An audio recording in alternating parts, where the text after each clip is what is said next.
Hello, welcome to Psyched Minds. If you have not subscribed yet to the channel, do subscribe, like, and share. We are reading We the Living by Anne Rand, Part 2, Chapter 7. Kira stood looking at a building under construction. Jagged walls of red bricks, new and raw, checkered by a net of fresh, white cement, rose to a grey sky darkening slowly in an early twilight. High against the clouds, workers knelt on the walls and iron hammers knocked, ringing sonorously over the street. And engines roared hoarsely and steam whistled somewhere in a tangled forest of planks, beams, scaffoldings, splattered with lime. She stood watching, her eyes wide, her lips smiling.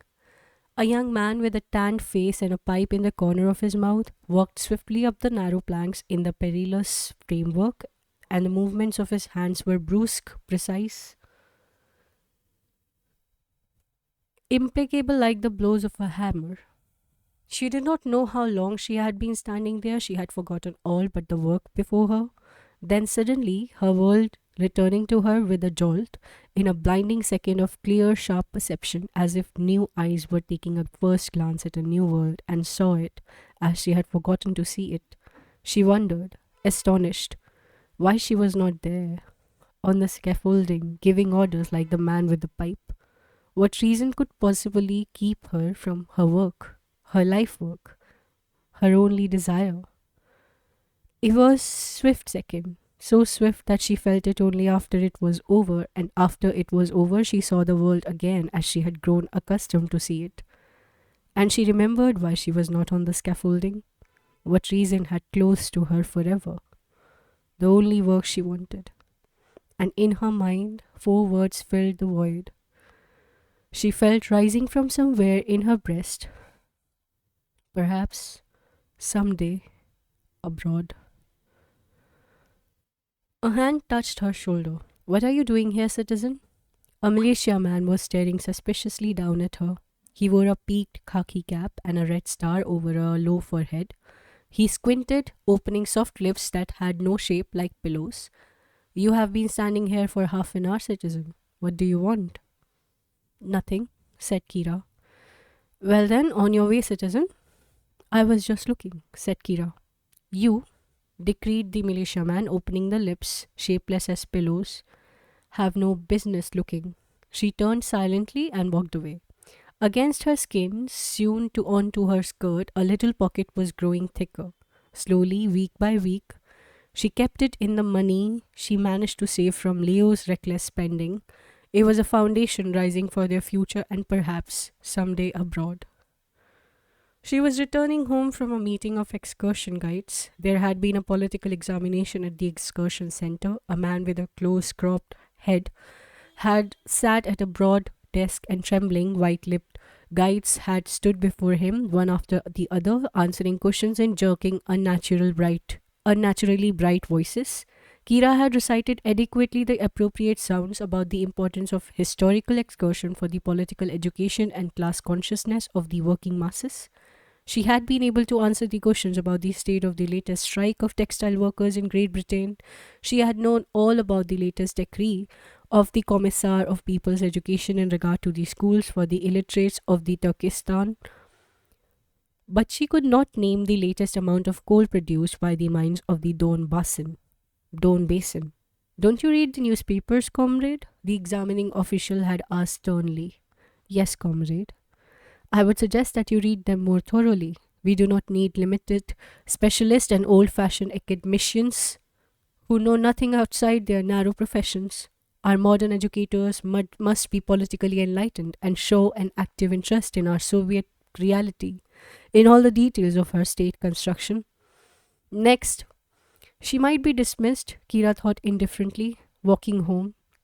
She would not worry. She could not worry any longer. She would not allow herself to reach the state of Comrade Nesterova, an elderly guide who had been a school teacher for 30 years. Comrade Nesterova, between excursions, school classes, clubs, and cooking for a paralyzed mother, spent all her time reading the newspapers, memorizing every item word for word, preparing herself for the examination. Comrade Nesterova needed her job badly, but when she had stood before the examiner, Comrade Nesterova had not been able to utter a word. She had opened her mouth senselessly without a sound and collapsed suddenly, shrieking in hysterical tears. She had had to be carried out of the room and a nurse had been called. Comrade Nesterova's name had been crossed off the list of excursion guides. Kira had forgotten the examination by the time she reached her house. She was thinking of Leo. She was wondering how she would find him that evening. The question arose with a small twist of anxiety every time she came home late and knew that she would find him there. He would leave in the morning smiling and cheerful and brisk with energy, but she never knew what to expect at the end of the day. Sometimes she found him reading a foreign book, barely answering her greeting, refusing to eat, chuckling coldly once in a while at the bright lines of the world so far from their own. Sometimes she found him drunk, staggering across the room, laughing bitterly, tearing banknotes before her eyes when she spoke of the money he had spent. Sometimes she found him discussing art with Antonina Pavlovna, yawning, talking as if he did not hear his own words. Sometimes, rarely, he smiled at her, his eyes young and clear as they had been long ago, on their first meetings, and he pressed money into her hand, whispering, "Hide it from me, for the escape, for Europe. We'll do it someday, if you can keep me from thinking. Until then, if we can only keep from thinking." She had learned to keep from thinking. She remembered only that he was Leo and that she had no life beyond the sound of his voice, the movement of his hands, and the lines of his body, and that she had to stand on guard between him and the something immense, unnameable, unnameable, which was moving slowly towards him, which had swallowed so many. She would stand on guard, nothing else mattered. She never thought of the past, the future. No one around her thought of the future. She never thought of Andre. She never allowed herself to wonder what the days, perhaps the years ahead of them would have to be. She knew that she had gone too far and could not retreat. She was wise enough to know that she could not leave him. She was brave enough not to attempt it. In averting a blow he would not be able to stand, she was paying him silently for what she had done. Some day, she felt dimly, she would have to end the payment. The day when perhaps a passage abroad would open for Leo and her. Then she would end it without hesitation. Since Leo would need her, then Leo would be safe. Nothing else mattered. "Kira," a gay voice called from the bathroom. When she entered their room, Leo came out, a towel in his hand, naked from the waist up, shaking drops of water off his face, throwing tangled hair off his forehead, smiling. "I'm glad you're back, Kira. I hate to come home and not find you here." He looked as if he had just stepped out of a steam on a hot summer day, and one could almost see the sun sparkling in the drops of water on his shoulders. He moved as if his whole body were a living will, straight, arrogant, commanding, a will and a body that could never bend because both had been born without the capacity to conceive of bending. She stood still, afraid to approach him, afraid to shatter one of the rare moments when he looked what he could have been, what he was intended to be. He approached her and his hands closed over her throat and he jerked her head back to hold her lips to his. There was a contemptuous tender in his movement and a command and hunger. He was not a lover but a slave owner. Her arms holding him, her mouth drinking the glistening drops on his skin. She knew the answer, the motive for all her days, for all she had to bear and forget in those days, the only motive she needed. Irina came to visit Kira once in a while on the rare evening she could spare from her work at the club. Irina laughed sonorously and scattered cigarette ashes all over the room and related the latest, most dangerous political anecdotes and drew caricatures of all their acquaintances on the white tablecloth. But on the evenings when Leo was busy at the store, when Kira and Irina sat alone at a lighted fireplace, Irina did not always laugh. Sometimes she sat silently for long minutes, and when she raised her head and looked at Kira, her eyes were bewildered, pleading for help. Then she whispered, looking into the fire, "Kira, I'm afraid. I don't know why. It's only at times, but I'm so afraid. What is going to happen to all of us? That's what frightens me." Not the question itself, but that it's question you can't ask anyone.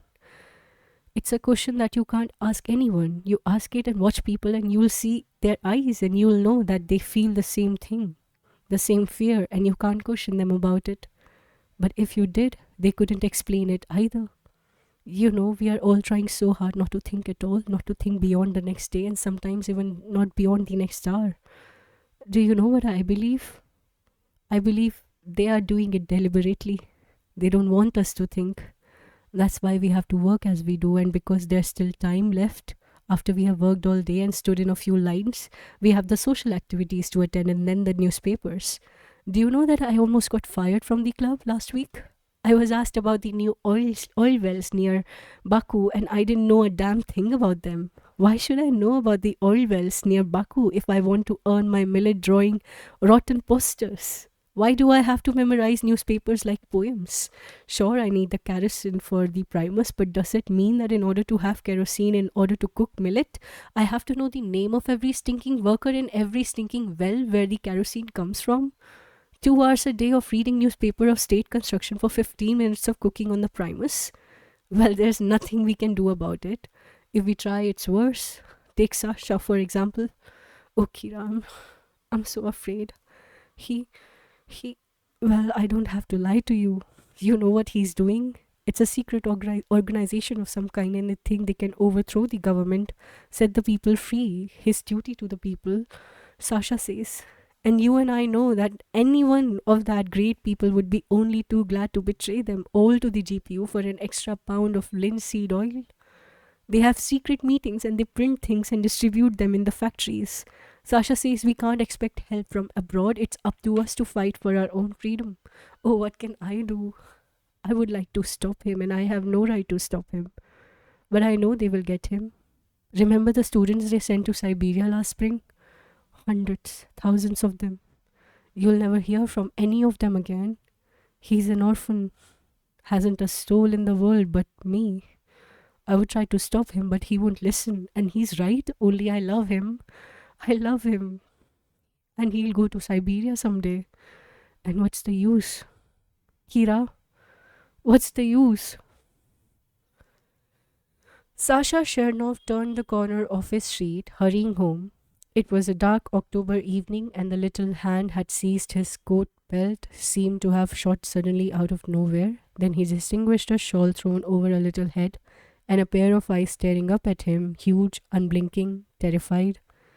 Citizen Chernov, the girl whispered, her trembling body pressed to his leg, stopping him. Don't go home. He recognized his neighbor's daughter. He smiled and patted her head, but instinctively stepped aside into the shadow of a wall. What's the matter, Katya? Mother said, the girl gulped. Mother said to tell you not to come home. There are strange men there. They have thrown your books all over the room. Thank your mother for me, kid, Sasha whispered and whirled about and disappeared behind the corner. He had had time to catch sight of a black limousine standing at the door of his house. He raised his collar and walked swiftly. He walked into a restaurant and telephoned. A strange man's voice answered gruffly. Sasha hung up without a word. His friend had been arrested. They had had a secret meeting that night. They had discussed plans, agitations among the workers, a new printing press. He grinned a little at the thought of the GPU agents looking at the huge pile of anti-Soviet proclamations in his room. He frowned. Tomorrow the proclamations would have been distributed into countless hands in Petrograd's factories. He jumped into a tramway and rode to another friend's house. Turning the corner, he saw a black limousine at the house. At the door, he hurried away. He rode to a railroad terminal and telephoned again. A different number. No one answered. He walked, shuffling through a heavy slush to another address. He saw no light in the window of his friend's room, but he saw the janitor's wife at the backyard gate, whispering excitedly to a neighbor. He did not approach the house. He blew at his frozen, gloveless hands. He hurried to one more address. There was a light in the window for which he was looking, but on the windowsill stood a vase of peculiar shape, and that had been the danger signal agreed upon. He took another tramway. It was late, and the tramway was almost empty. It was lighted too brightly. A man in a military tunic entered at the next stop. Sasha got out. He leaned against a dark lamp post and wiped his forehead. His forehead was burning with a sweat colder than the melting snowdrops. He was hurrying down dark street when he saw a man in an old derby hat strolling casually on the other side. Sasha turned a corner and walked 2 blocks and turned again, and walked a block and turned once more. Then he looked cautiously over his shoulder. The man in the old derby was studying the window of an apothecary's shop 3 houses behind him. Sasha walked faster. A grey snow fluttered over yellow lights over closed gates. The street was deserted. A grey snow fluttered over yellow lights over closed gates. Street was deserted. He had heard no sound but that of his own steps crunching mud. But through the sounds, and through the distant grating of wheels, and through the muffled rumbling rising knocks somewhere in his chest, he heard the shuffling, soft as a breath, of steps following him. He stopped short and looked back. The man in the derby was bending to tie a shoelace. Sasha looked up. He was at the door of a house he knew well. It took the flash of a second. He was behind the door and pressed to a wall in a dark lobby without movement, without breath. He watched the square of the glass pane in the door. He saw the man in the derby pass by. He heard his footsteps crunching away, slowing down, stopping, hesitating, coming back. The derby swam past the glass square again. The steps creaked, louder and lower, back and forth, somewhere close by. Sasha swung noiselessly up the stairs and knocked at a door. Irina opened it. He pressed a finger to his lips and whispered, "Is Victor home?" "No," she breathed. "Is his wife?" "She's asleep." "May I come in? They are after me." She pulled him in and closed the door slowly, steadily, taking a long, patient minute. The door touched the jamb without a sound. Galina Petrovna came in with a bundle under her arm. "Good evening, Kira." "My lord, Kira, what a smell in this room." Kira rose indifferently, dropping a book. "Good evening, mother. It's the Lavros next door. They are making sauerkraut." "My lord, so that's what he's mixing in the big barrels." "He's certainly uncivil, that old Lavrov. He didn't even greet me, and after all, we are relatives in a way." Behind the door, a wooden paddle grated in a barrel of cabbage. Lavrov's wife sighed monotonously. "Heavy are our sins, heavy are our sins." The boy was chipping wood in a corner, and the crystal chandelier tinkled, shuddering with every blow. The Lavrovs had moved into the room vacated by their daughter. They had shared a garret with 2 other families in a workers' tenement. They had been glad to make the change. Galina Petrovna asked, "Isn't Leo home?" "No," said Kira. "I'm expecting him." "I'm on my way to evening classes," said Galina Petrovna, "and I just dropped in for a minute." She hesitated, fingered her bundle, smiled apologetically, and said too casually, "I just dropped in to show you something, see if you like it. Maybe you'll want to buy it." "To buy it?" Kira repeated, astonished. "What is it, mother?" Galina Petrovna had unwrapped the bundle. She was holding an old-fashioned gown of flowing white lace. Its long train touched the floor. Galina Petrovna's hesitant smile was almost shy. "Why, mother?" Kira gasped. "Your wedding gown." "You see," Galina Petrovna explained very quickly, "it's the school. I got my salary yesterday and they had deducted so much from my membership in the Proletarian Society of Chemical Defense, and I didn't even know I was member, that I haven't. You see, your father needs new shoes. The cobblers refused to mend his old ones, and I was going to buy them this month, but with the chemical defense, and you see, you could alter it nicely. The dress, I mean, it's good material. I have only worn it once, and I thought if you liked it for an evening gown, maybe, or..." "Mother," Kira said almost severely, and wondered at the little jerking break in her voice. "You know very well that if you need anything..." "I know, child, I know," Galina Petrovna interrupted, and the wrinkles on her face were suddenly flushed with pink. "You have been a wonderful daughter, but with all you have given us already, I didn't feel I could ask, and I thought I'd rather, but then if you don't like the dress..." "Yes," Kira said resolutely. "I like it. I'll buy it, mother." "I really don't need it," Galina Petrovna muttered. "And I don't mind at all. I was going to buy an evening gown anyway," Kira lied. She found her pocketbook. It was stretched, stuffed, full, bursting with crisp new bills. The night before, coming home late, kissing her, staggering, Leo had slipped his hand into his pocket and dropped crumbled bills all over the floor and stuffed her pocketbook, laughing. Go on, spend it. Plenty more coming.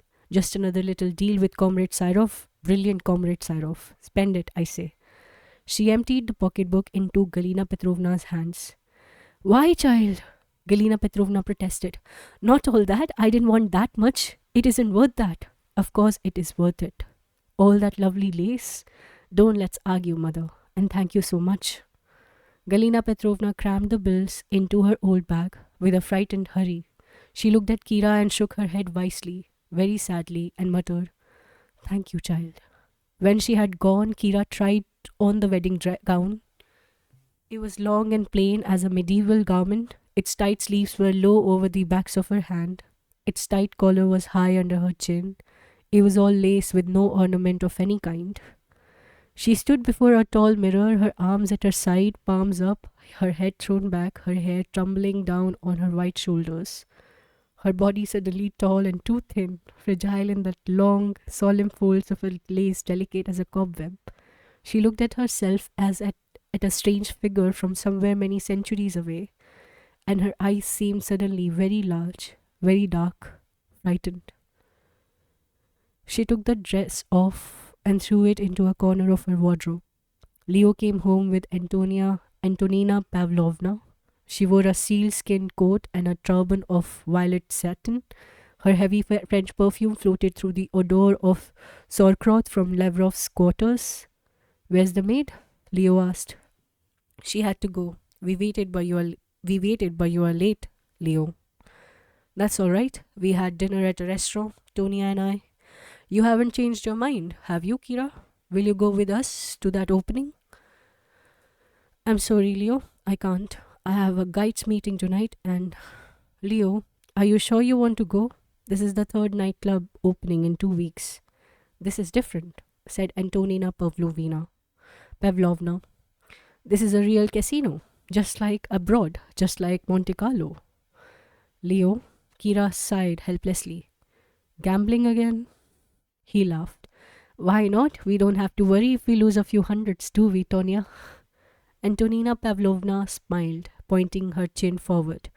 Certainly not. We just left Coco, Kira Alexandrovna. She lowered her voice confidentially.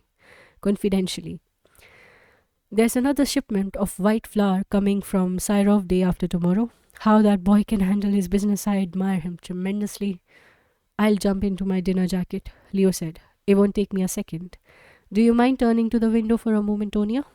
Certainly. Antonina Pavlovna smiled coquettishly. I do mind, but I promise not to peek, no matter how much I would love to. She stood at the window, putting a friendly hand on Kira's shoulder. Poor Coco, Antonina Pavlovna sighed. He works so much. He has a meeting tonight. The food trust employees, educational circle. He's vice secretary. He has to keep up his social activity, you know. She winked significantly. He has so many meetings and sessions and things. I would positively wilt of loneliness if our dear Leo wasn't gallant enough to take me out once in a while. Kira looked at Leo's tall black figure in his immaculate dinner clothes, as she had looked at herself in the medieval wedding gown, as if he were being from many centuries away, and it seemed strange to see him standing by the table with the Primus. He took Antonina Pavlovna's arm with a gesture that belonged in a foreign film scene, and they left. When the door had closed behind them in Lavrov's room, Kira heard Lavrov's wife grunting, and they say private traders don't make no money. Dictatorship of the proletariat, Lavrov growled and spat loudly. Kira put on her old coat. She was not going to the excursion guides meeting. She was going to the pavilion in a lonely palace garden. A fire was burning in Andrei's fireplace. The logs creaked with sharp little explosions. Long hulks broken into checks of an even, transparent, luminous red and little orange flame swayed, fluttering, meeting, curving softly, dying suddenly, leaping up, little blue tongues licking glowing coals over the logs as if suspended motionless in the air. Long red flames tapered into the darkness of the chimney. Yellow sparks shot upward, dying against black suited bricks. An orange glow danced, trembling on the white brocaded walls, on the posters of red soldiers, smokestacks, and tractors. One of Leda's feet dropped over the edge of the mantelpiece, its toes pink in the glow. Kira sat on a box before the fireplace. Andre sat at her feet. His face was buried in her knees. His hand caressed slowly the silken arc of her foot. His fingers dropped to the floor and came back to her tight silk stocking. And then, when you were here, he whispered, it's worth all the torture, all the waiting. And then I don't have to think anymore. He raised his head. He looked at her and pronounced words she had never heard from him before. I'm so tired. She held his hand. She held his head, her two hands spread on his temples. She asked, what's the matter, Andre? He turned away to the fire. He said, my party. Then he whirled back to her. You know it, Kira. Perhaps you knew it all along. You were right. Perhaps you're right about many things. Those things we have tried not to discuss. She whispered, Andre, do you want to discuss it? With me? I don't want to hurt you. You can't hurt me. Don't you think I can see it all myself? Don't you think I know what that great revolution of ours has come to? We shoot one speculator and 100 others hire taxis on Nevsky every evening. We raise villages to the ground. We fire machine guns into rows of peasants crazed with misery when they kill a communist, and 10 of the avenged victims' party brothers drink champagne at a home of a man with diamond studs in his shirt. Where did he get the diamonds? Who's paying for the champagne? We don't look into that too closely. Andre, did you ever think that it was you, your party, who drove the men you call speculators into what they are doing? Because you left them no choice. I know it. We were to raise men to our own level, but they don't rise. The men we are ruling, they don't grow. They are shrinking. They are shrinking to level no human creatures ever reached before. And we are sliding slowly down into their ranks. We are crumbling like a wall, one by one, Kira. I have never been afraid. I'm afraid now. It's a strange feeling. I'm afraid to think because I think at times that perhaps our ideals have had no other result. That's true. The fault was not in men but in the nature of your ideals. And I. No, Andre. I won't speak about it. I wish I could help you, but of all people, I'm the one who can help you least. You know it. He laughed softly. But you are helping me, Kira. You're the only one in this whole world who is helping me. She whispered. Why? Because no matter what happens, I still have you. Because no matter what human wreckage I see around me, I still have you. And in you, I still know what a human being can be. Andre, she whispered. Are you sure you know me? He whispered, his lips in her hand so that she heard the word as if she were gathering them one by one in the hollow of her palm. Kira, the highest thing in a man is not his God. It's that in him which knows the reverence due to a God. Kira, the highest thing in a man is not his God. It's that in him which knows the reverence due a God. And you, Kira, are my highest reverence.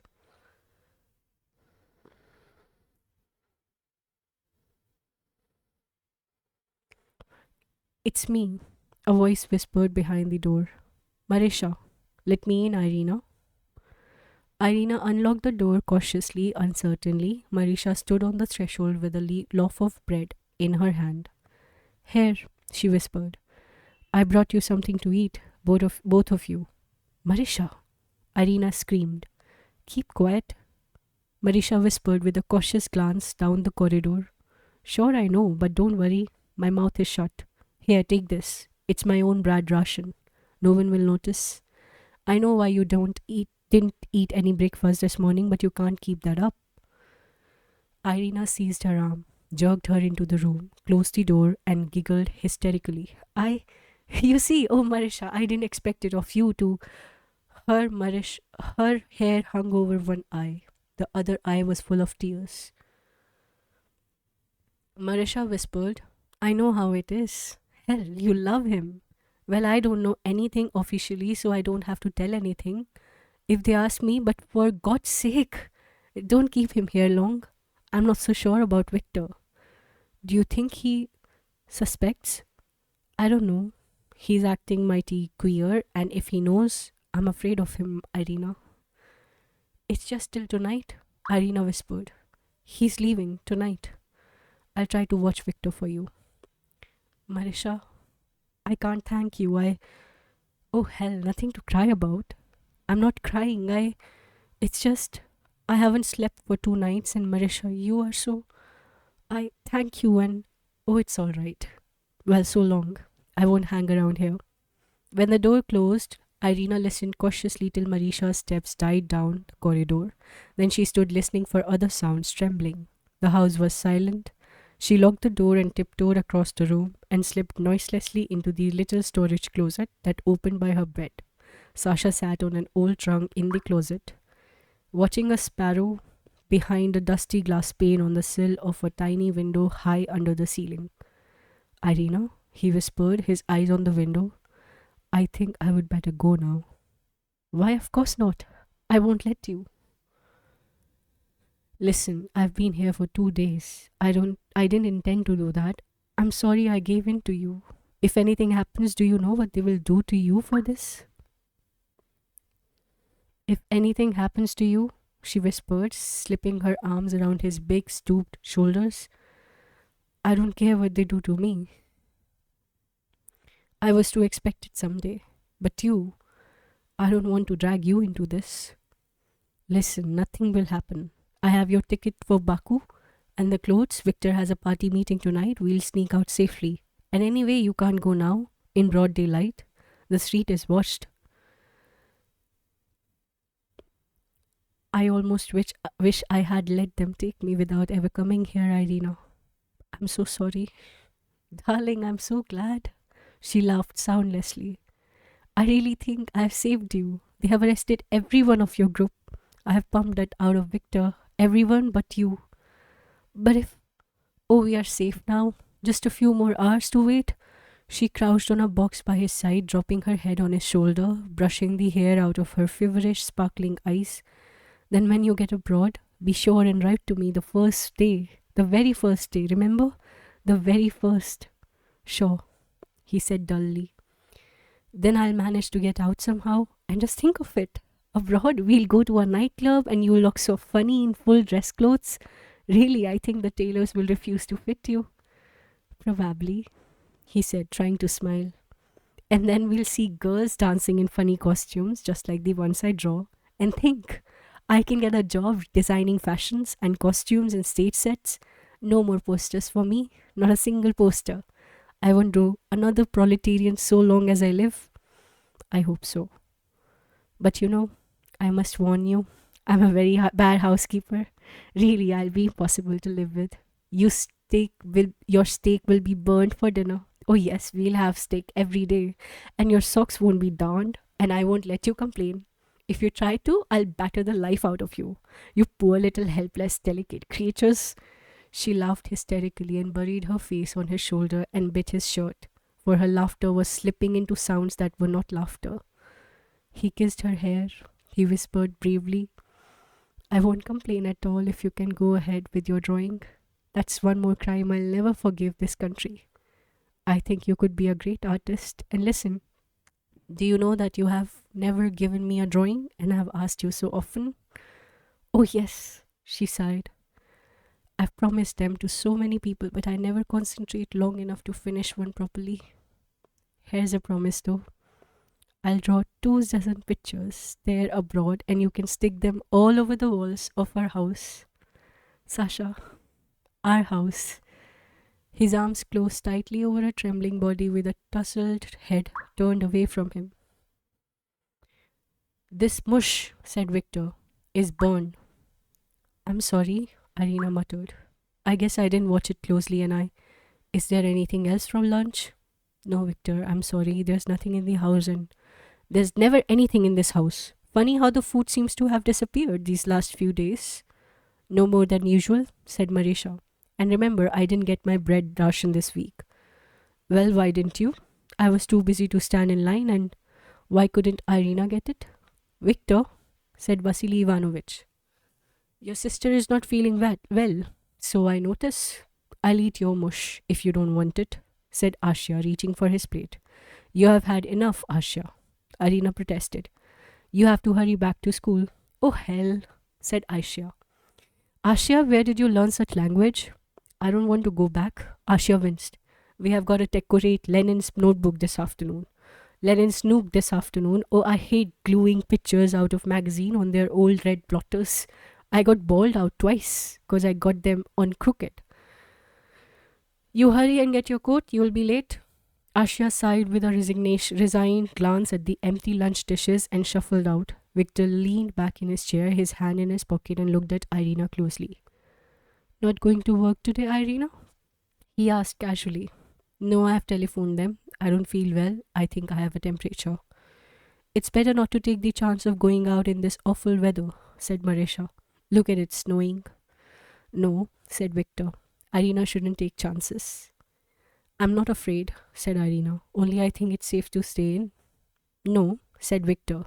You have never been afraid of anything. A commendable trait, sometimes, and sometimes it may go too far. Just what do you mean? You really should be more careful. Of your health? Why don't you call a doctor? Oh, it's not necessary. I'm not that bad. I'll be all right in a few days. Yes, I think so, said Victor, rising. Where are you going today, Victor? Marisha asked. Why do you have to know? Oh, nothing. Well, you see, I thought if you weren't too busy, I would like you to come over to my club and say a few words about something. They have all heard about my prominent husband and I've promised to bring you to address them, something on electrification or modern airplanes or something. Sorry, said Victor. Some other time. I've got to see a man today.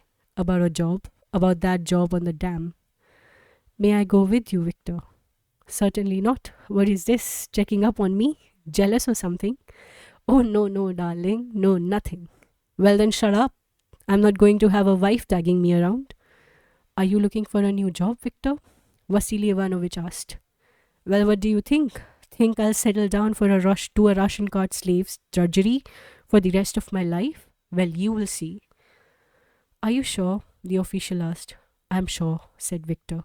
Who else is responsible? No one, just my sister. Who else lives in your apartment, Comrade Dunaev? My wife, my father, and my little sister. She's just a child. My father doesn't suspect a thing. My wife is a scatterbrained creature who wouldn't notice anything right under her nose. And anyway, she's a member of the Komsomol. There are also tenants, but they never come in contact with our side of the apartment. I see. Thank you, Comrade Dunaev. I'm merely doing my duty. The official rose and extended his hand.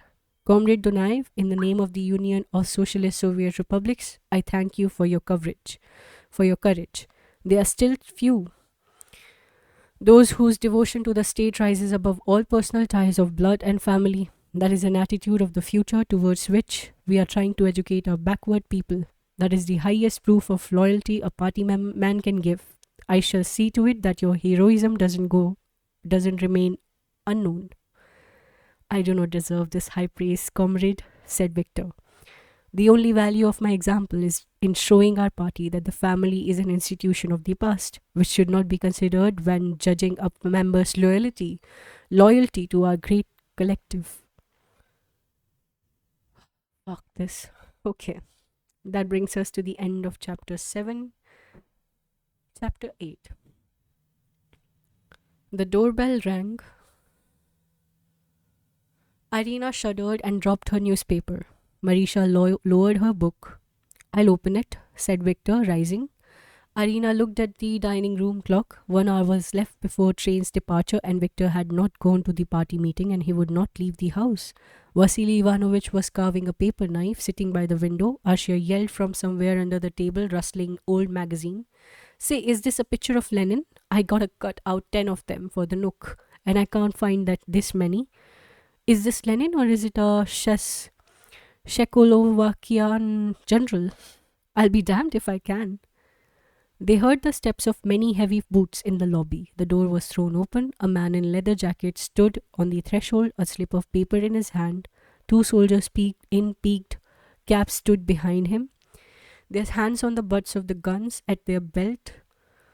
A third one stood at the entrance door in the lobby holding a bayonet.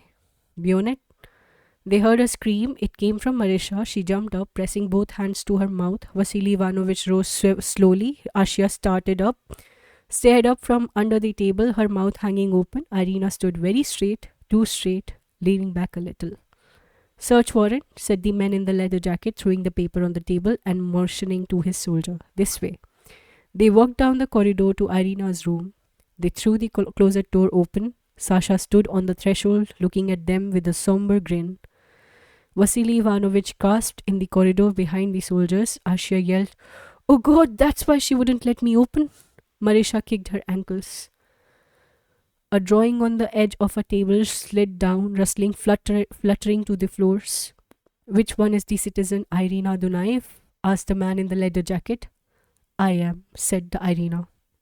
"Listen," Sasha jerked forward. "She had nothing to do with it. It's not her fault. I threatened her and..." "With what?"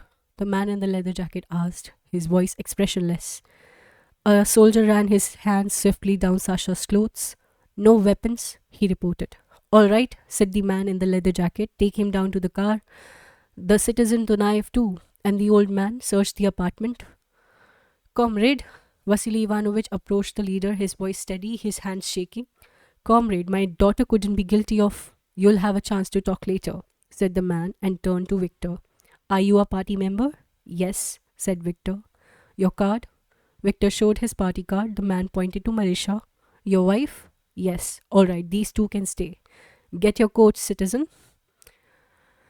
On the floor, melting snow trailed a soldier's boot, a lamp with a shade that had slipped sidewise through a broken patch of light into the corridor.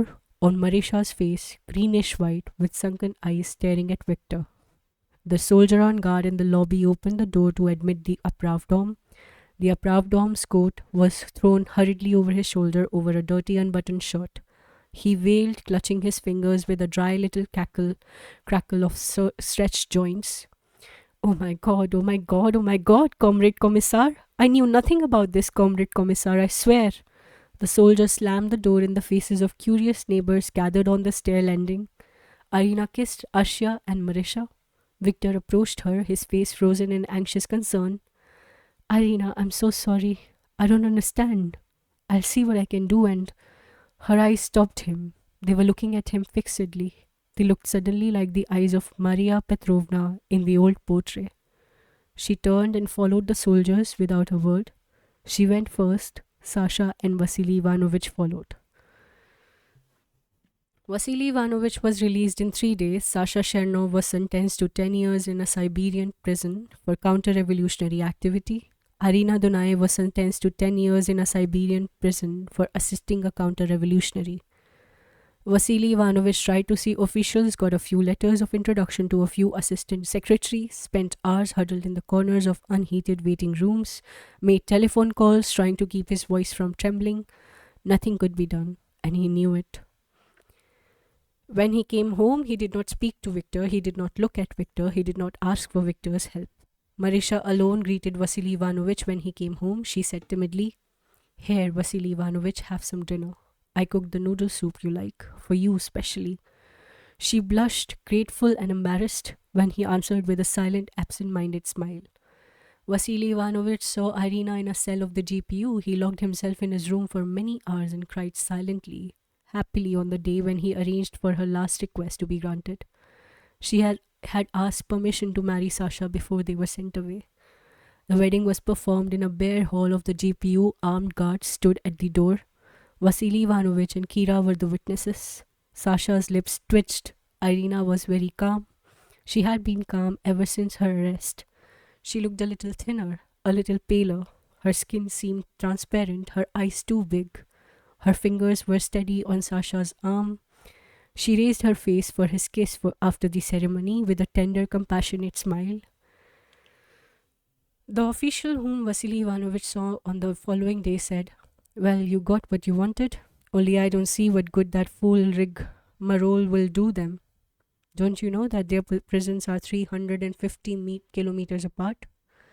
"No," said Vasily Ivanovich and sat down heavily. "I didn't know that." But Irina had expected it. That had been the reason for the wedding. She had hoped it would influence the decision. It had not. It was Vasily Ivanovich's last crusade. No one could appeal a sentence of the GPU, but a prison assignment could be changed.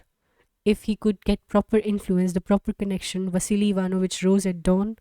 Marisha forced him to swallow a cup of black coffee, stopping him in the lobby on his way out.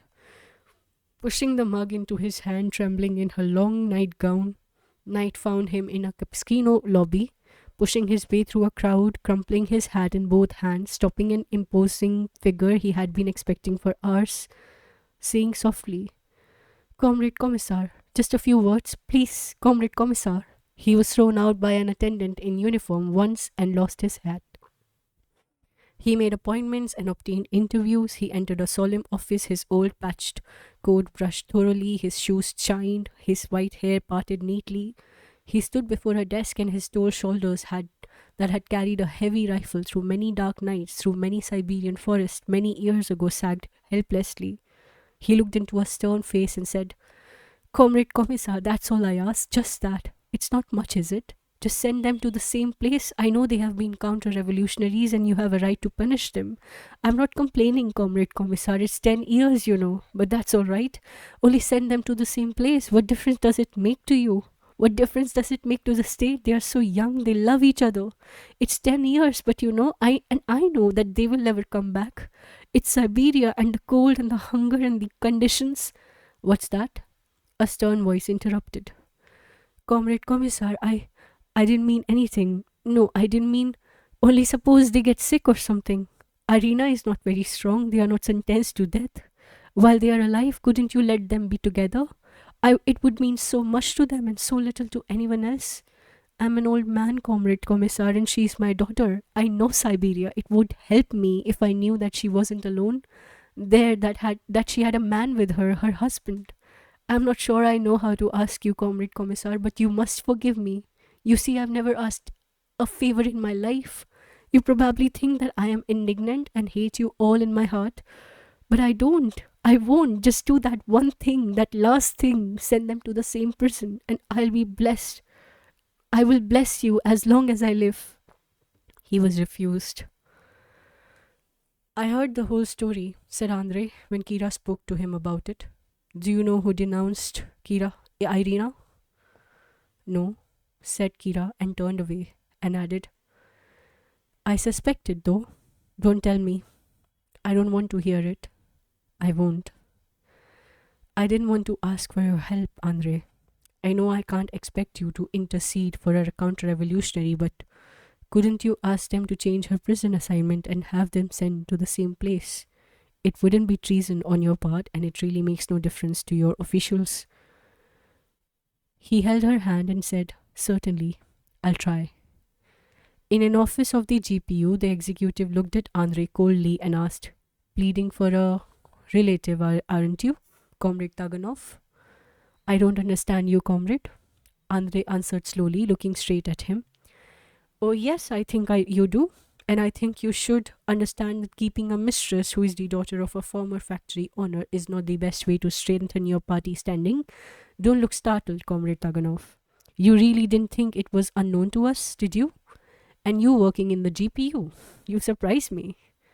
"My personal affairs? Your what kind of affairs, Comrade Taganov?" "If you are speaking of Citizen Argonova, I am speaking of Citizen Argonova, and I would suggest that you use some of the methods and authority which your position gives you to investigate Citizen Argonova a little, for your own sake, while we are on the subject. I know everything I have to know about Citizen Argonova. You don't have to bring her into this. She's absolutely blameless politically." "Oh, politically? And in other aspects?" "In other respects? If you are speaking as my superior, I refuse to listen to anything about citizen Argonova except her political standing. Very well, I don't have to say anything. I was speaking merely as a friend. You should be careful, Comrade Taganov. You don't have many friends left in the party. Andre could do nothing to change Irina's sentence.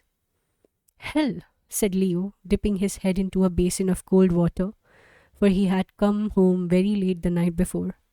I'm going to see that skunk Syrov. He has a big boyfriend in the GPU. He'll have to do something if I tell him to. I wish you would try, Leo, said Kira. The damned sadists. What difference should it make to them if the poor kids rot together in their infernal prison? They know they will never come back alive. Don't tell him that, Leo. Ask him nicely. I'll ask him nicely. In Pavel Syrov's outer office, the secretary sat typing intently, biting her lower lip. 10 visitors were waiting before the wooden railing. Leo walked straight through the office, swung the little gate open, and threw at the secretary. I want to see Comrade Syrov at once. But citizen, the secretary gasped. You are not allowed to. I said I want to see him at once. Comrade Syrov is a busy citizen, and there are all these citizens here waiting, and he can't see you out of turn. You go and tell him it's Lev Kovalensky. He will see me fast enough. The secretary rose and backed into Syrov's office, staring at Leo as if she expected him to draw a gun. She returned, looking more frightened, and said, gulping, Go right in, Citizen Kovalensky. When the door closed and they were alone, Pavel Syrov jumped up and hissed at Leo, his voice as a muffled roar. You damn fool! Are you insane? How dare you come here? Leo laughed, his icy laughter that was like a master's hand, slapping an insolent slave's face. You're not speaking to me, are you? He asked. Particularly when you're worried about caution. Get out of here, and I can't talk to you here. You don't have to, said Leo, sitting down comfortably. I'll do the talking. Do you realize whom you're talking to? You're demented, or else I've never seen insolence in my life. Repeat that to yourself, said Leo, with my compliments. Hell, said Syrov, dropping into his chair. What do you want? You have a friend in the GPU? I'm glad you remember that. I do. That's why I'm here. I have 2 friends sentenced to 10 years in Siberia. They have just been married. They are being sent to prisons hundreds of kilometers apart. I want you to see that they are sent together to the same place. Uh-huh, said Pavel Syrov. I've heard about the case, a beautiful example of party loyalty on the part of Comrade Viktor Dunaev. Don't you think it's slightly ridiculous, you talking of party loyalty to me? Well, what are you going to do if I don't lift a finger about the case? You know, said Leo, I could do a lot. Sure, said Syrov complacently. I know you could. I also know you won't. Because you see, to drown me, you would have to be the stone tied around my neck. And I don't think you will go that far in your noble unselfishness. Listen, said Leo. Drop the official pose. We are both crooks, and you know it. And we hate each other, and we both know it. But we are in the same boat, and it's not very steady one. Don't you think it would be wiser if we helped each other as much as we could? Yes, I sure do, when your part of it is to keep as far away from here as you can. And if you weren't so damn blinded by your old patrician arrogance, which it's about time to forget, you would know better than to ask me to intercede for any cousin of yours, which would be as good as posing on a poster my exact connection with you. You damn coward. Well, maybe I am, and maybe it would do you good to acquire some of the same quality. You'd better not come around demanding any favors from me. You'd better remember that even if we are chained together for the time being, I have more opportunities than you to break the chain. Leo rose. At the door he turned and said, As you wish, only it would have been wiser of you, in case the chain is ever in my hands. Yes, and it would have been wiser of you if you hadn't come here, in case it's ever in mine. And listen, he lowered his voice. You can do something for me, and you'd better do it. Tell that hog Morozov to send the money. He's late again on the last deal. I told him I'm not to be kept waiting. Marisha said hesitantly, trying not to look at Victor. Listen, don't you think that if I saw someone and asked, just to send them to the same prison, it wouldn't make any difference to anyone, and Victor seized her wrist and swung her around so savagely that she squealed with pain. Listen, he said through his teeth. You should keep as far out of it as your fool legs will carry you. It would be fine for me, wouldn't it? My wife begging for counter revolutionaries? But it's only. Listen, you breathe only one word, understand? Just one to any friend of yours, and you will get a divorce notice the next morning. That night, Vasily Ivanovich came home, looking calmer than usual. He took off his coat and folded his gloves neatly, meticulously on the mirror stand in the lobby. He did not look at the dinner Marisha had set out for him in the dining room. He said, Victor, I want to speak to you. Victor followed him reluctantly to his office. Vasily Ivanovich did not sit down. He stood, his hands hanging limply by his side, and looked at his son. Victor, said Vasily Ivanovich, you know what I might say, but I won't say it. I won't ask questions. It's a strange time we are living in. Many years ago, I felt sure of what I thought. I knew when I was right and I knew when to condemn. I can't do it now. I don't know whether I can condemn anyone for anything. There's so much horror and suffering around us that I don't want to brand anyone as guilty. We are poor, bewildered creatures, all of us, who suffer so much and know so little. I can't blame you for anything you might have done. I don't know your reasons. I won't ask. I know I won't understand. No one understands each other these days. You are my son, Victor. I love you. I can't help it, as you can't help being what you are. You see, I've wanted a son ever since I was younger than you are now. I've never trusted men. And so I wanted a man of my own, at whom I could look proudly, directly, as I am looking at you now. When you were a little boy, Victor, you cut your finger once. Your lips were blue, but you didn't cry. You didn't make a sound. Your mother was so angry at me because I laughed happily. But you see, I was proud of you. I knew I would always be proud of you. You know, you were so funny when your mother made you wear a velvet suit with a big lace collar. You were so angry and so pretty. You had curly hair. Well, all that doesn't matter. It's only that I can't say anything against you, Victor. I can't think anything against you. So I won't question you. I'll only ask you for one favor. You can't save your sister, I know it. But ask your friends. I know you have friends who can do it. Just ask them to have her sent to the same prison with Sasha. Just that. It won't interfere with the sentence and it won't compromise you. It's one last favor to her. A deathbed favor. Victor, for you know you will never see her again. Just do that and the book will be closed. I'll never look back. I'll never try to read some of the pages which I don't want to see. That will settle all our accounts. I'll still go on having a son, and even if it's hard sometimes not to think one can do it these days, one has to. And you'll help me. Just one favor in exchange for all that is past. Father, said Victor, you must believe me. I would do anything in my power if I could. I have tried, but Victor, we won't argue.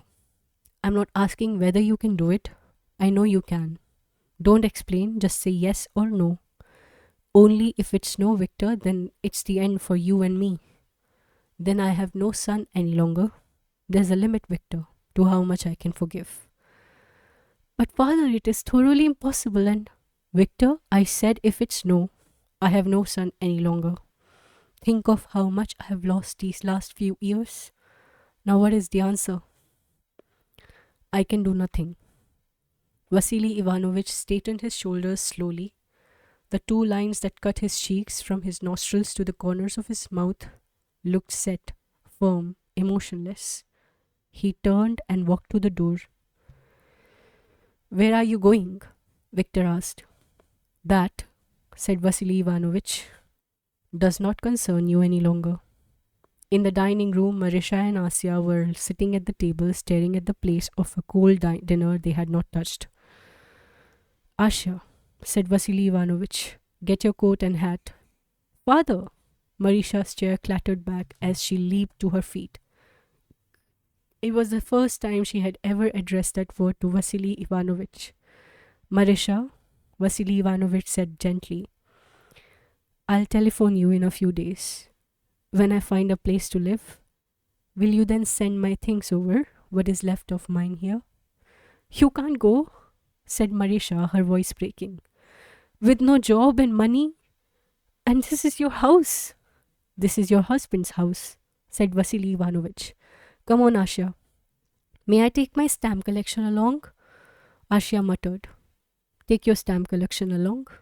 Marisha knelt on the windowsill, her nose flattened against the glass, her back heaving in silent sobs, and watched them go.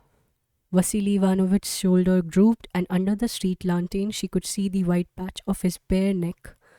Between the collar of his old coat and the black fur cap on his bowed head, he held Asya's hand, and her arms were stretched up to his, and she seemed very small next to his huge bulk. She shuffled obediently, heels first, through a brown slush and clutched the big stamp album to her breast.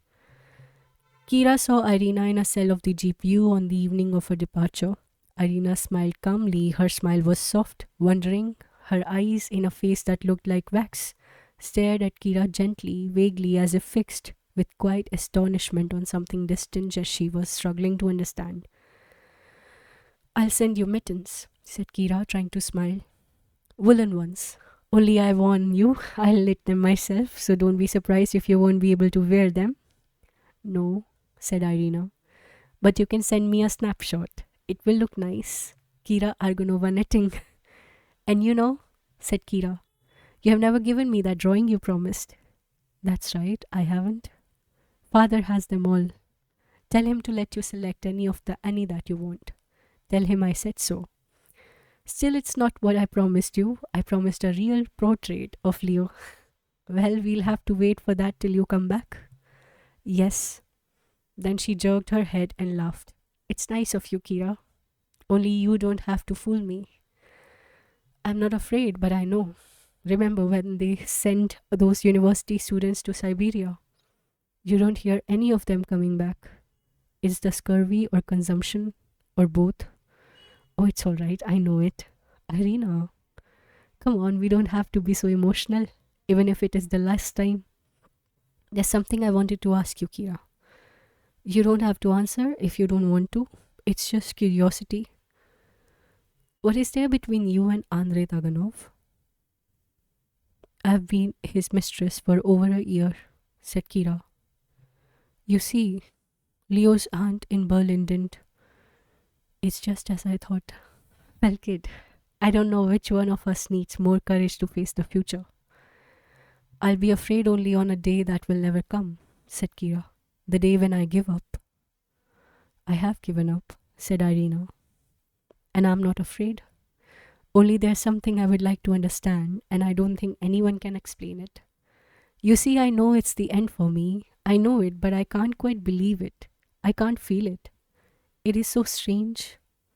There's your life. You began it feeling that it's something so precious and rare, so beautiful that it's like a sacred treasure. Now it's over and it doesn't make any difference to anyone. And it isn't that they are indifferent, it's just that they don't know. They don't know what it means, that treasure of mine, and there's something about it that they should understand. I don't understand it myself, but there's something that should be understood by all of us. Only what is it, Kira? What? Political convicts travelled in separate cars. Men with bayonets stood at its door. Irina and Sasha sat facing each other on hard wooden benches. They had travelled together part of the way, but they were approaching a junction where Irina was to be transferred to another train. The car windows were black and lustrous, as if sheets of dusty patent leather had been pasted behind the glass panes. Only the fluffy, wet stars of snow smashing against the glass showed that there was an earth beyond the panes, and wind, and a black sky. A lantern trembled high under the ceiling, as if every knock of the wheel under the floor kicked the yellow flame out, and it fluttered and came back again, shivering, clutching the little stub of candle. A boy in an old green student's cap, alone by a window, sang softly, monotonously, through his teeth, and his voice sounded as if he were grinning, although his cheeks were motionless. Hey, little apple, where are you rolling? Sasha held Irina's hands. She was smiling, her chin buried in an old woolen scarf. Her hands were cold. A white vapor fluttered at her lips as she whispered, "We must not think of it as 10 years. It sounds so long, doesn't it? But it really isn't. You know, some philosopher said that time is only an illusion or something like that. Who was it that said it? Well, it doesn't matter. Time can pass very quickly if one stops thinking of it. We'll still be young when we'll be free. So let's promise each other not to think of anything else. Now promise?" "Yes," he whispered, looking at her hands. "Irina, if only I hadn't. And that's something you have already promised me never to mention again, not even to yourself. Darling, don't you see that it's really easier for me this way that to have remained at home than to have remained at home with you sent here alone? This way I will feel that we have something in common, that we are sharing something, aren't we?" He buried his face in her hands and said nothing. "And listen," she whispered, bending down to his blonde hair. "I know it won't always be easy to remain cheerful. Sometimes one thinks, oh, what's the use of remaining brave just for one sprite's sake? So let's agree on this. We'll both be brave for each other. When you feel the worst, just smile and think that you are doing something for me. And I'll do the same. That will keep us together. And you know, it's very important to remain cheerful. We'll last longer." "What for?" he asked. "We won't last long enough anyway." "Sasha, what nonsense!" She pulled his head up by a strand of hair, looking straight into his eyes as if she believed her every word. "Two strong, healthy creatures like us, and anyway, I'm sure those stories are exaggerated. If you mean the hunger and the consumption, nothing is ever as bad as it's painted." The wheels grated under the floor, slowing down. "Oh God," Sasha moaned. "Is that the station?" The car jerked forward, the wheels went on knocking under the floor, like a mallet striking faster and faster. "No," Irina whispered breathlessly. "Not yet." The student by the window wailed as if he were grinning, or to the rhythm of the wheels. "Hey, little apple, where are you rolling?" And he repeated, slowly biting into every word, as if the words were an answer to a question, and the question itself a deadly certainty of some silent thought of his own. "Hey, little apple, where are you rolling?" Irina was whispering, "Listen, here's something we can do. We can look at the moon sometimes, and you know, it's the same moon everywhere, and we would be looking at the same thing together that way. You see?" "Yes," said Sasha. "It will be nice." "I was going to say the sun, but I don't suppose there will be much sun there, so." A cough interrupted her. She coughed dully, shaking, pressing her head to her mouth, hand to her mouth. "Irina," he cried. "What's that?" "Nothing," she smiled, blinking, catching her breath. "Just a little cold I caught. Those GPU cells weren't heated too well." A lantern swamped past the window. Then there was nothing but the silent snowflakes splattering against the glass. But they sat frozen, staring at the window. Irina whispered, "I think we are approaching." Sasha sat up, erect, his face the color of brass, darker than his hair, and said, his voice changed, firm, "If they let us write to each other, Irina, will you? Every day?" "Of course," she answered gaily. "Will you draw things in your letter too?" "With pleasure. Here." She picked a small splinter of coal from the window ledge. "Here, I'll draw something for you right now." With a few strokes swift and sure as a surgeon's scalpel, she sketched a face on the back of her seat, an imp's face that grinned at them with a white crescent moon mouth, with eyebrows flung up, with one eye winking mischievously, a silly, infectious, irresistible grin that one could not face without grinning in answer. "Here," said Irina. "He'll keep you company after the station." Stasha smiled, answering the imp's smile, and suddenly throwing his head back, clenching his fist, he cried, so that the student by the window shuddered and looked at him, "Why do they talk of honor and ideals and duty to one's country? Why do they teach us?" "Darling, not so loud. Don't think useless thoughts. There are so many useless thoughts in the world. At the station, another train was waiting on a parallel track. Guards with bayonets escorted some of the prisoners out. Sasha held Irina, and her bones creaked in his huge arms, and he kissed her lips, her chin, her hair, her neck, and he made a sound that was not quite a moan and not quite a beast growl. He whispered hoarsely, furiously into her scarf, blushing, choking words he had always been reluctant to utter. I, I, I love you. A guard touched her elbow. She tore herself away from Sasha and followed the guard down the aisle. At the door, Sasha pushed the guard aside savagely, insanely, and seized Irina again and held her, not kissing her, looking at her stupidly, his long hands crushing the body of the wife he had never possessed. The guard tore her away from him and pushed her out through the door. She leaned back for a second for a last look at Sasha. She grinned at him, the homely, silly grin of her imp, her nose wrinkled, one eye winking mischievously. Then the door closed. The two trains started moving at once. Pressed tightly to the glass pane, Sasha could see the black outline of Irina's head in the yellow square of a window in the car on the next track. The two trains rolled together, iron mallets striking faster and faster on the floor, the glow of the station swimming slowly back over the dark floor of the car that Sasha was watching. Then the greyish patch of the snow between them grew wider. He could still touch the other train with his outstretched arm if the windows were open, he thought. Then he could still touch it if he were to fling his whole body straight to the other train. Then he could reach it no longer, even were he to leap out. He tore his eyes from that other window and watched the white stretch that was growing between them. His fingers on the glass as if he wanted to seize that white stretch and hold it and pull with the whole strength and stop it. The tracks were flying farther and farther apart. At the level of his eyes, he could now see bluish, steely gleams of wheel whirling down narrow bands in the snow. Then he did not look at the snow any longer. His glance clung to the tiny yellow square with a black dot that was a human figure, far away.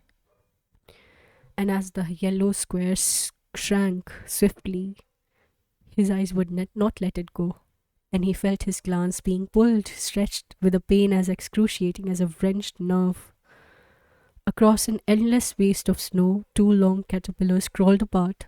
Two thin, silvery threads preceded each. The threads led, disappearing into a black void.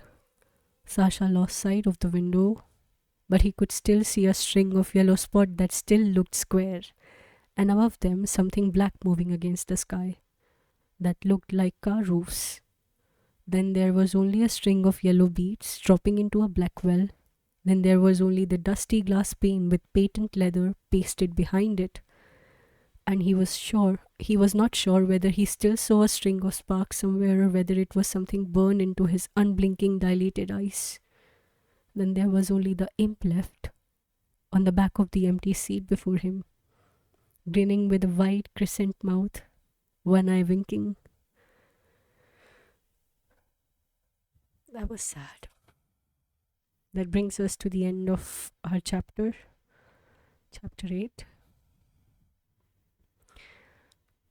We'll be continuing with the next reading, next chapter in our next recording. Bye bye for now.